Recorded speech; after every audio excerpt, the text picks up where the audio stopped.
This is Daily Blast Live. We're talking about what you're talking about.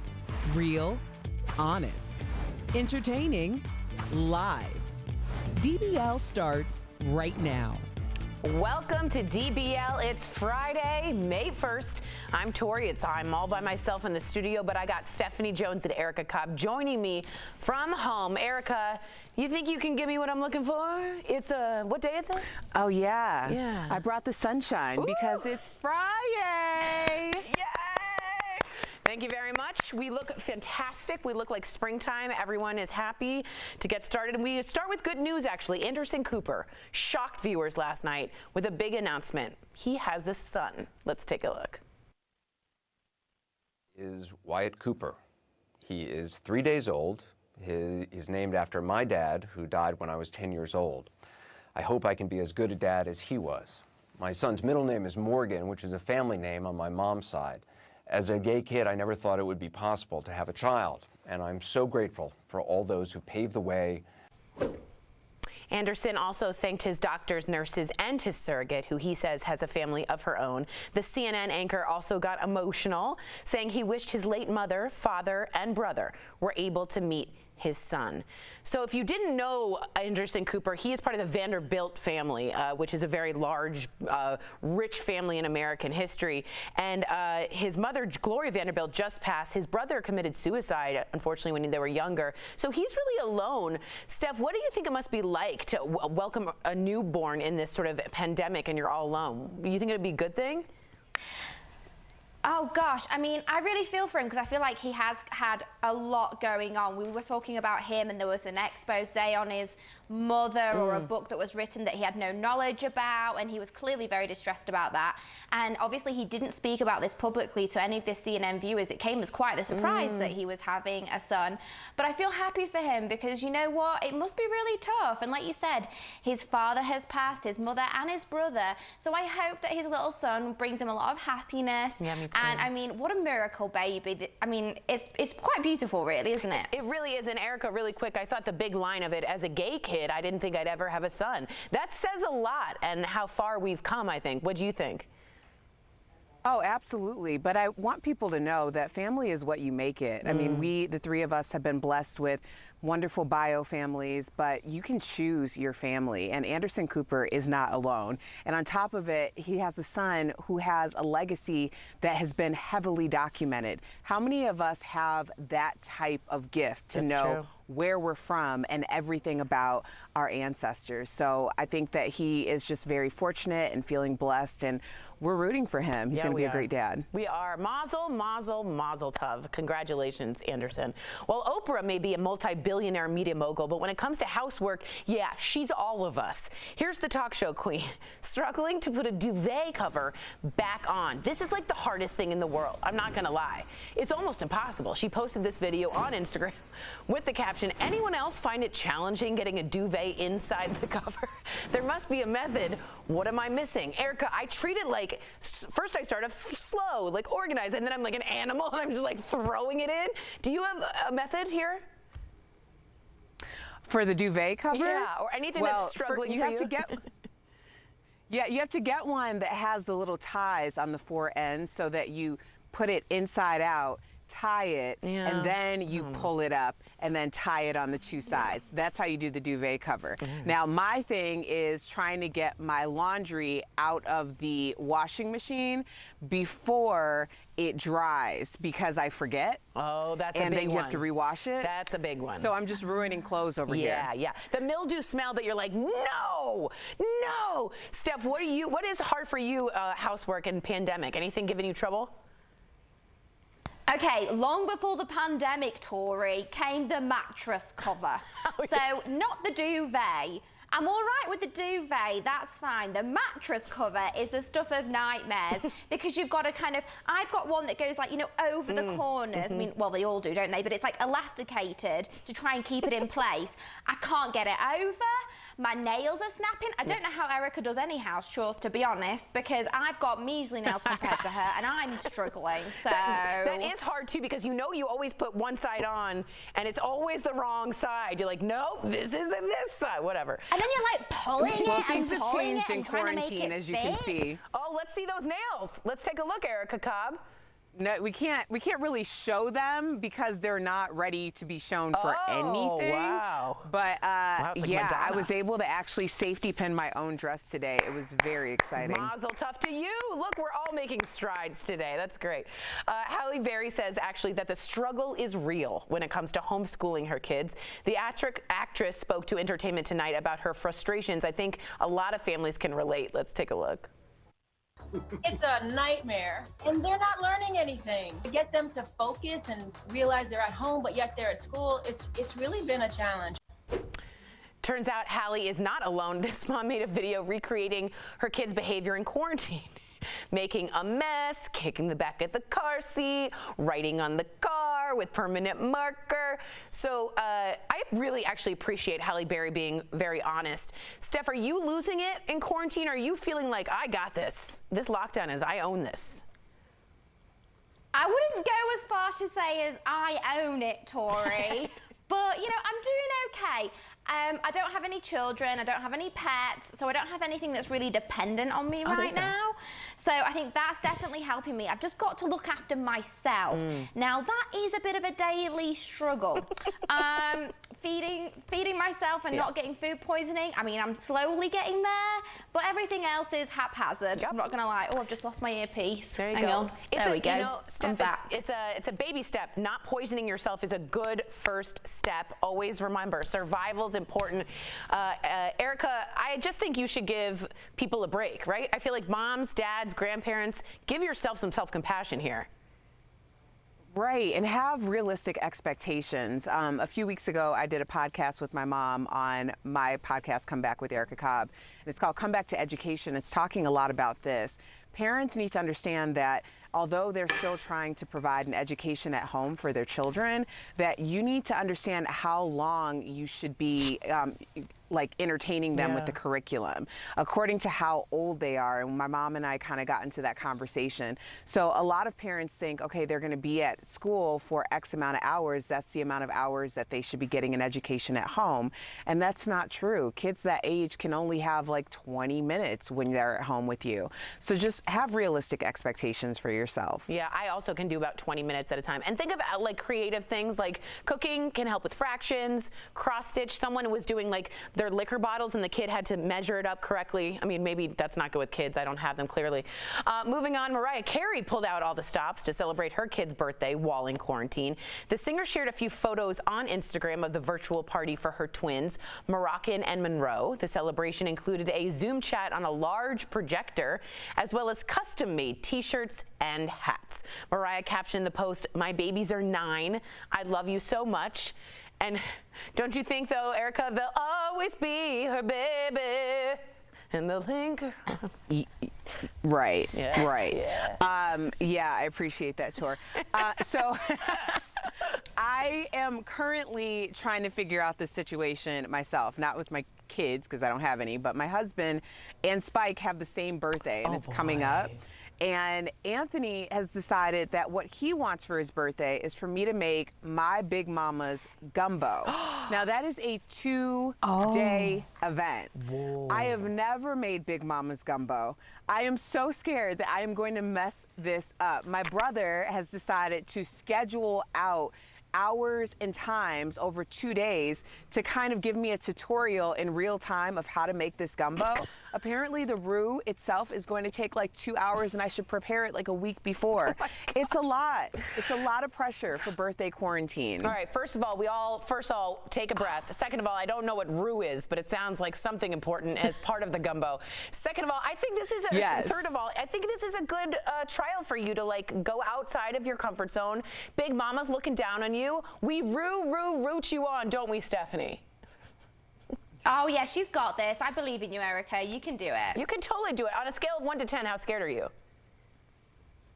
Oh, I'm a 10. Oh, she's a 10. I Okay. am She's scared to a panicked. 10. Okay. She's Like, not I doing used to well. watch her all the time. I don't know if I'm capable. First of all, you know you are, and have that comeback, and you know Big Mama's looking down and saying, yes, you can. Erica, Stephanie, Big Mama, you guys are all sticking around. Coming up on DBL, Married to Medicine star Dr. Jackie gives Erica the scoop on her new book and has some really good advice to help us get through these tough days. And another week of DBL comes to a close. We couldn't have done it without all our employees who are producing the show all from home. We love and appreciate you all. We'll be right back. Closed captioning.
In an uncertain world and uncertain times, DBL is a place to come for hope. But we have to remember this time and learn from this, right? We're telling stories of the human spirit. Now I feel empowered. Stories with heart. Everybody should for healthcare providers. Because that's how important this is. And we will never lose our sense of humor. I made a charcuterie plate for myself. This May, spend your days with DBL. We are all in this together. We mean that. We are all in this together. Well, Married to Medicine's Dr. Jackie Walters is one of Atlanta's most sought-after OBGYNs. But she's also a philanthropist, a women's activist, and now an author. Her new book is called The Queen V. I love it. And she told Erica all about it and how the pandemic has affected her in today's Chatting with the Stars. Check it out.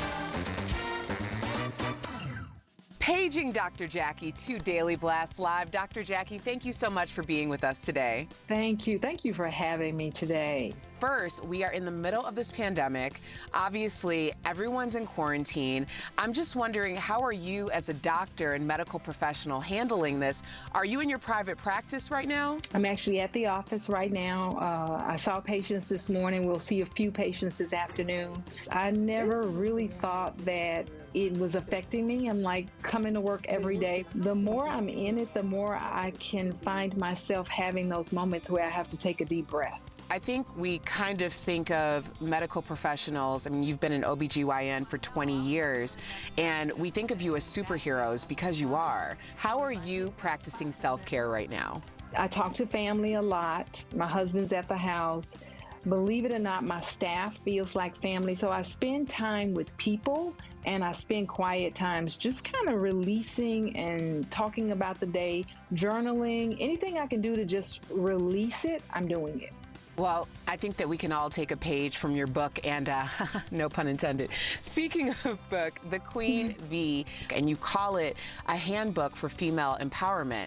I think it's the perfect quarantine book right now because it really gives us the tools to understand things about our own bodies in our own time. Can you tell us about the quiz? I have definitely given 5 personalities in the book. I am talking about the woman who handles her feminine and sexual health in different ways. You go in, you take the quiz, it'll tell you who you are, but what you'll learn is you may be a little bit of this and a lot of that. There's typically no pure personality. And what I wanted to do is just remove the stigma around feminine and sexual health for women. The book is your GYN on the table. Your book can be your good girlfriend who you can't get to on the table. So it has everything I could think of that I have seen and heard as an OBGYN for 23 years. Now, I want to go back to what's happening in the world right now because obviously your state of Georgia, amongst the first to be reopening. How are you feeling about that as a medical professional? I really thought we were opening a bit too early. You know, we had not met all of the criteria set up by the government. My patients were very nervous about it. I think people were having quarantine fever, but when they were released to go outside and, okay, you're free to go, I saw a lot of tears. I saw a lot of fear and anxiety. And I hope that we don't get a second wave of it, but it was too soon. Well, I think a lot of people feel that way, including workers who have been standing up against protesters in order to get the states open. How are you feeling about, colleagues and peers who are now taking this very physical activism role? I've never been prouder to be a part of this group of people ever before than now because we've come together as a team. Everybody's supportive. There are doctors who are not going home or can't go into their house and hug their kids. It's bittersweet in that I'm so proud of my colleagues, the nurses, all of the healthcare workers, especially the physicians who see the patients typically in the ER first. It warms my heart. It's been a totally new experience and I'm so proud of my colleagues. Dr. Jackie, thank you so much for spending time with us on Daily Blast Live. Thank you, and thank you for watching Married to Medicine, and make sure you get your copies of The Queen Bee. Absolutely. We are on it, sis. We'll be right back. Thank you.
Welcome back to DBL. So when it comes to house projects, some of our hosts are more handy than others. I'm just not one of them. During this week's Host at Home check-in, Jeff shows us his biggest house project yet. He is getting so good. But how did it go? Let's take a look. What's up, DBL Nation? Welcome to my bedroom. Don't get too excited. This wall here, I just painted. I'm trying a new project. I'm putting wood planks all up and down this wall. As you can see, I have some of the materials right here that I'm going to be using. I have a miter saw downstairs. This is something definitely new, probably one of the biggest projects I'm ever going to tackle in this house. So wish me luck. I'm going to be showing you periodic things along the way. And yes, I'm wearing this flannel shirt to make me look more professional. All right, guys, round 2 of this project. As you can see, I have the first 2 rows done over there, but here's the key. I couldn't do it just nailing with a hammer. Go get yourself a nail gun.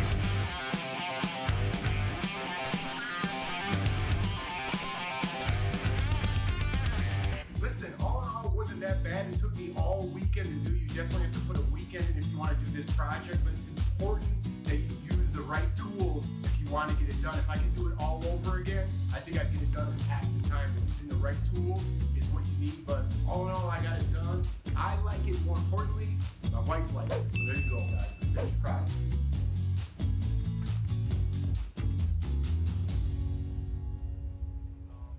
Jeff the Toolman Schroeder. Erica, he's been talking to me about this shiplap wall for 3 seasons and how that's his dream of wanting to do it. He's good. I can't knock him, am I right? No, he's been doing the most. Yeah. In fact, I'm wondering if I can contract him to come over to our house and do the most because there's so many things. I'm like, we need lights here. Let's call Jeff. I know. And like me, like, I don't know. I'm like just the opposite of handy. Steph, how would you say, actually, Steph is actually like really handy. So would you be good making a whole shiplap wall? I feel like you would. Yeah, I think I actually would be all right with Yeah. that. But I'm really proud of Jeff because I know that this has been his dream for so long. He just wanted his own home. He wanted to be able to decorate it. He wanted to get his hands dirty and really get stuck in, and he's doing it. So I'm really pleased for him. He deserved it so much. It's so cool. I was thinking it was going to be a disaster. No, I'm just kidding. But to be honest, great job, Jeff. And Jordan, I would be happy too. That looks fantastic. We'll be right back.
Welcome back to DBL. Right now, most DMV offices are closed, which means teens will have to wait to get their driver's license. But one state is just bending the rules and has a ton of people talking. We're chatting about it in today's DBL Drive, sponsored by CarShield. Right now, teens in Georgia can temporarily get their driver's license without taking the road test. However, they will still have to submit a written statement, which is so useful, and 40 hours of supervised training. Georgia's Governor Brian Kemp temporarily suspended the road test because of the pandemic. Meanwhile, the state's stay-at-home order expires today. When it comes to driving, remember, for peace of mind, get an auto protection plan with CarShield. CarShield protects their members from the high cost of auto repairs. Call 1-800-505-9619 for a free quote. Steph, yay, nay on not having to take a road test and then driving? Absolutely a big no. So first of all, regardless of whether your state is opened or not, I think we all need to bear in mind social distancing is key, because we do not want this to keep on happening and happening. So giving people that haven't even done a test a permit to go off driving their car here, there and everywhere, I mean, where are they going to go? It's just, they don't need it right now. This is crazy. I say stay. And dangerous. I know. I'm like, how is a written essay going to be like, I would drive well? Erica, you think it's a good idea?